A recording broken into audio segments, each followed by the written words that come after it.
Afgelopen weekend vond in de Houtwerf in IJsselstein een internationale kleurkanarieshow plaats. De organisatie was in handen van Speciaal Clubkleur. Wij spelen via de norm van de COM, dat is een Europees overkoepelend orgaan. Dus de vogels zijn allemaal dit weekend gekeurd, of eigenlijk woensdag.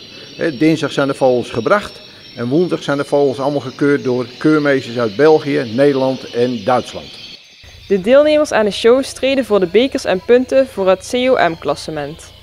Je krijgt voor een keuring punten voor je vogel.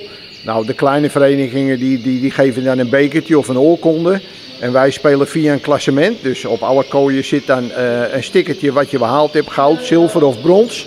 Dan krijgen ze ook nog een heel mooi schildje met het logo van de club. En we hebben een top 10 prijzentafel daarbij. Dus daar zitten in levensmiddelenmanden, een mooi dekbed en allerlei luxe prijzen. Dus een poffertjespan, een koffiezetapparaat, van alles wat. De keuring van de kanaries is een serieuze zaak. Op een heleboel dingen. Er staan een aantal keurtafels, er zijn internationale keurmeesters.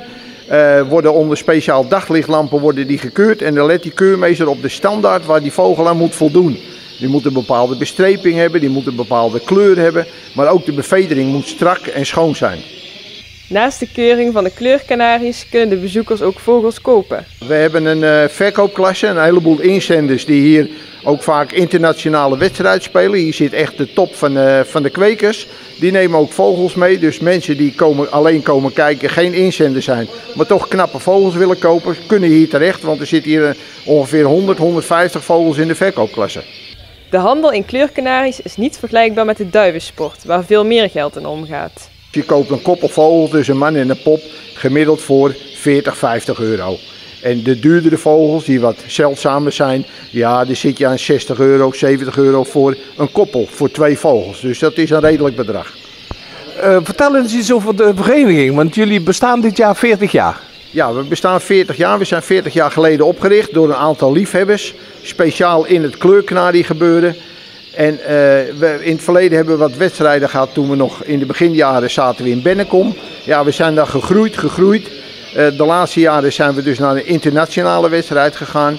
We geven 4 keer per jaar een heel mooi blad uit met allerlei adviezen, met foto's, hoe vogels eruit moeten zien. We hebben een jaarvergadering altijd met de spreker. En dit jaar op 12 mei hebben wij weer een symposium. Dat houdt in, dan komen er 3 sprekers, dus een dierenarts, een spreker over de kleurvogels, hoe ze eruit moeten zien.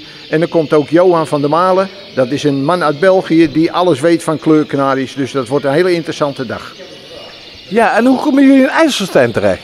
Ja, we hebben altijd een paar jaar gezeten in Gemert, in een grote sporthal. Dan moesten we weg, omdat dat fitness werd daar helemaal uitgebreid. Toen hebben we daar nog in een kast gezeten. Maar ja, in deze tijd van het jaar is dat te koud om dat warm te krijgen. Ja, zoek maar eens naar een locatie die redelijk is in prijs en ook nog te behappen is qua kosten. En een van de mensen die hier vlakbij woont, die kwam op het idee voor deze ruimte. En vandaar zijn we in Venray terechtgekomen. En het is natuurlijk een prachtige ruimte voor ons. Het is mooie gladde vloeren, we kunnen hier doen wat we willen. We moeten zelf de bar een beetje bemannen, omdat het natuurlijk niet interessant is om iemand de hele dag achter de bar te zetten. Maar we zijn hier dik en dik tevreden, ja.